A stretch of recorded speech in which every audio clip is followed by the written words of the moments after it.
నమస్తే, welcome to our channel. ప్రస్తుతం AP రాజకీయ వర్గాల్లో చర్చనీయాంశంగా మారింది విజయమ్మ విడుదల చేసినటువంటి లేఖ. అసలు ఈ లేఖను ఏ విధంగా చూడాలి, మరి వైసీపీకి ఇది ఏ విధంగా ఉండబోతుంది, ఇటువంటి అంశాలన్నీ కూడా చర్చించడానికి మనతో పాటుగా ఉన్నారు సీనియర్ జర్నలిస్ట్ సత్యమూర్తి గారు. నమస్తే సార్. నమస్కారం అండి. వైసీపీలో ప్రకంపనలు సృష్టించే విధంగా మరీ ముఖ్యంగా జగన్మోహన్ రెడ్డి గారికి, భారతి గారికి ప్రకంపనలు కాదు, ఇది ఒక అవాక్కయ్యే వార్త అని కూడా మనం చెప్పుకోవచ్చు సార్. మరి విజయమ్మ గారు రిలీజ్ చేసినటువంటి ఈ లేఖను ఏ విధంగా చూడాలంటారు? ఇది ఉత్త లేఖ కాదమ్మా, నేను లేఖని కూడా మొత్తం చూశాను. ఇదేంటంటే గతంలో ఒకసారి ఇట్లాగే విజయలక్ష్మి లెటర్ రాస్తే ఆమె సంతకాన్ని ఫోర్జరీ చేసి ఆ లెటర్ని అటు ఇటు మార్చి వాళ్ళకు అనుకూలంగా ప్రచారం చేసుకున్నారు ఈ జగన్మోహన్ రెడ్డికి సంబంధించిన కొంతమంది మనుషులు.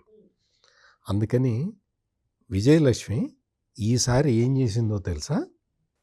స్టాంప్ పేపర్ మీద నోటరీ చేసి సంతకం పెట్టి లేఖని రిలీజ్ చేసింది. అంటే ఈ పాయింట్ మీకు ఎందుకు చెప్తున్నానంటే, ఒక తల్లి తన కొడుకు తనకి పుట్టిన ఇంకొక ఆడబిడ్డకి మోసం చేస్తున్నాడు అన్న విషయాన్ని ఎస్టాబ్లిష్ చెయ్యటానికి ఈ తల్లి పడుతున్న తపన, దాని రిఫ్లెక్షన్. ఇది కొడుకు ఎవరైనా కానీ, కొడుకు ఎంత క్రూరుడైనా కానీ తన మనవడు మనవరాలి జోలికి వస్తే ఎవరు భరించలేరు. ఇప్పుడు జగన్మోహన్ రెడ్డి టార్గెట్ ఎవరు అంటే షర్మిల ఒక్కతే కాదు, షర్మిల సంతానం కూడా. షర్మిలకి ఒక మగపిల్లాడు, ఒక ఆడపిల్ల. జగన్మోహన్ రెడ్డికి 2 ఆడపిల్లలే. తన తర్వాత తన రాజకీయ వారసత్వాన్ని షర్మిల కొడుకు టేక్ ఓవర్ చేస్తాడేమో అన్న భయంతో జగన్మోహన్ రెడ్డి ఇప్పుడే, అంటే మొగ్గలోనే తుంచేయాలి అన్న ఉద్దేశంతో మేనల్లుడైన అతని పేరు వైఎస్ రాజారెడ్డి. అతని పేరు కూడా పొలిటికల్గా అతనికి రాజశేఖర్ రెడ్డి మనవడు అని, రాజశేఖర్ రెడ్డి తండ్రి పేరు వైఎస్ రాజారెడ్డి కదా. పొలిటికల్ క్లౌట్ అంతా కూడా అతనికి వెళ్తుంది అన్న దీంతో జగన్మోహన్ రెడ్డి ఇంత పెద్ద స్కెచ్ వేసి చెల్లెల్ని ఇంట్లో నుంచి బయటికి గెంటేశాడు. ఇది జరిగింది. ఈ ఆస్తుల తగాదా, ఈ ఆస్తులు అంటే ఒకే దెబ్బకి 2 పిట్టలు. ఒకటేంటి, చెల్లికి ఆస్తులు గీస్తులు ఏమి ఇవ్వకుండా బయటికి వెళ్ళగొడితే ఆమె ఇంకా రాజకీయాల్లో రాణించలేదు. అంటే జగన్మోహన్ రెడ్డి క్యాలిక్యులేషన్ ఏంటి అంటే, కేవలం డబ్బులుంటేనే రాజకీయం అనే క్యాలిక్యులేషన్ కదా.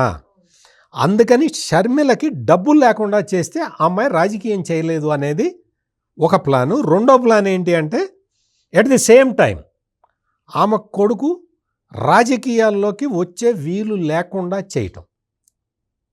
జగన్మోహన్ రెడ్డి ముందరే చెప్పాడు, నువ్వు రాజకీయాల్లోకి రాకుండా ఉంటే, ఆంధ్రప్రదేశ్ రాజకీయాల్లోకి రాకుండా ఉంటే నీ వాటా నీకు ఇస్తాను అని చెప్పాడు.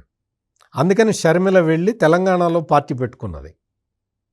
ఆ తర్వాత అన్న రాసిన మెమరాండమ్ ఆఫ్ అండర్స్టాండింగ్ని ఉల్లంఘించాడు కాబట్టి తెలంగాణలో పార్టీని వైండప్ చేసి ఆంధ్రప్రదేశ్ వచ్చి కాంగ్రెస్ పార్టీలో చేరి పిసిసి ప్రెసిడెంట్ అయింది షర్మిల. ఇప్పుడు నా మాటని ధిక్కరించావు కాబట్టి నీకు ఆస్తి ఇవ్వను అంటాడు. నువ్వు ఆస్తి ఇవ్వకపోతేనే కదా షర్మిల తిరిగి ఆంధ్రప్రదేశ్కి వచ్చింది. అంటే ఇట్లా ఒకదానికి లింకులు పెట్టి ఫైనల్గా ఏంటి అంటే, ఈ జగన్మోహన్ రెడ్డి ఆస్తి ఎగ్గొట్టాలి, చెల్లెలకి ఆస్తి ఇవ్వకుండా ఎగ్గొట్టాలి అనేదే ఒక్కటే ధ్యేయంతో పనిచేస్తూ ఉన్నాడు. ఈ విషయంలోనే విజయలక్ష్మి బాధపడుతూ ఇప్పటికే రకరకాల ప్రయత్నాలు చేసింది. చెల్లికి ఆస్తి ఇవ్వు అని చెప్పినా కానీ కొడుకు ఇవ్వకపోగా తల్లి మీదే కేసు వేశాడు. నేషనల్ లా ట్రిబ్యునల్లో తల్లి మీదే కేసు వేశాడు. నా తల్లి అబద్ధాలు చెప్తున్నది అని చెప్పి న్యాయస్థానంలో చెప్పిన ఘనుడు జగన్మోహన్ రెడ్డి.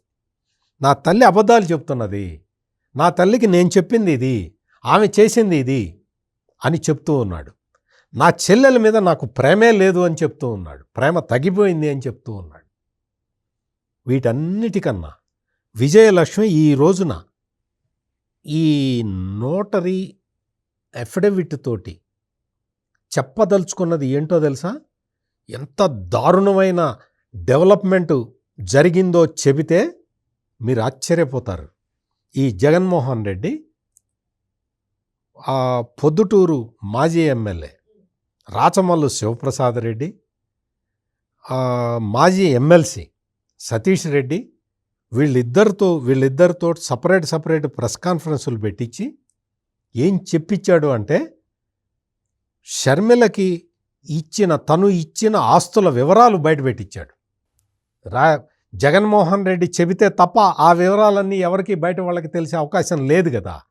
జగన్మోహన్ రెడ్డి నేరుగా వాళ్ళతోటి చెప్పించటమే కాకుండా ఈ రాచమల్లు శివప్రసాద్ రెడ్డి ఏం చెప్పాడు అంటే, ఈ షర్మిల లాంటి చెల్లెలు ఉండటం దౌర్భాగ్యం అని చెప్పాడు.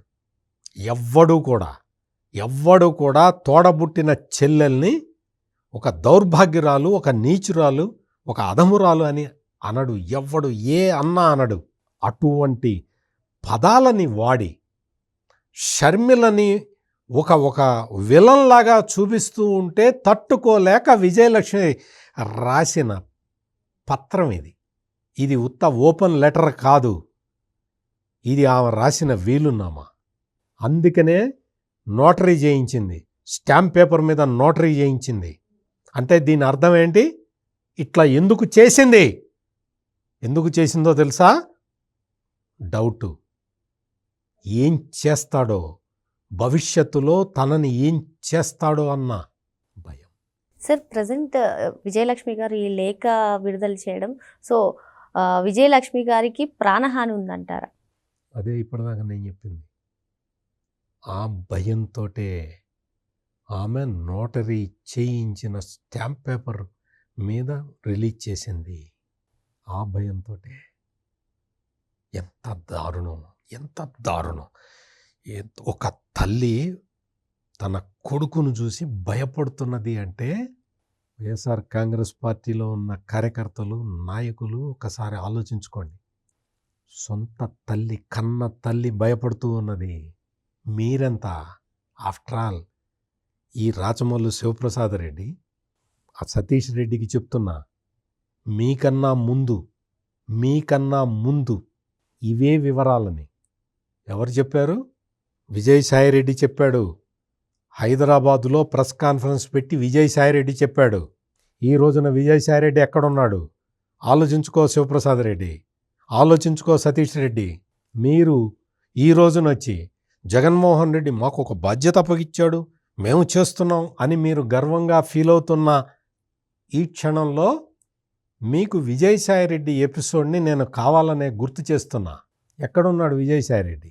ఈ ఆస్తులన్నీ కూడా జగన్మోహన్ రెడ్డి కష్టపడి సంపాదించాడని చెప్పిన విజయసాయిరెడ్డి ఈ రోజున ఎక్కడున్నాడు? ఇది మీరు నేర్చుకోవాల్సిన గుణపాఠం, మీరు తెలుసుకోవాల్సిన విషయం. వైసీపీ కార్యకర్తలందరూ కూడా ఆలోచించాల్సిన విషయం. ఒక తల్లి నోటరీ ఎఫిడవిట్ రిలీజ్ చేసింది అంటే ఎందుకు చేసింది, ఏ భయంతో చేసింది, మీరే ఆలోచించుకోండి. మరో అంశంతో మళ్ళీ కలుద్దాం. Thank you sir. నమస్కారం.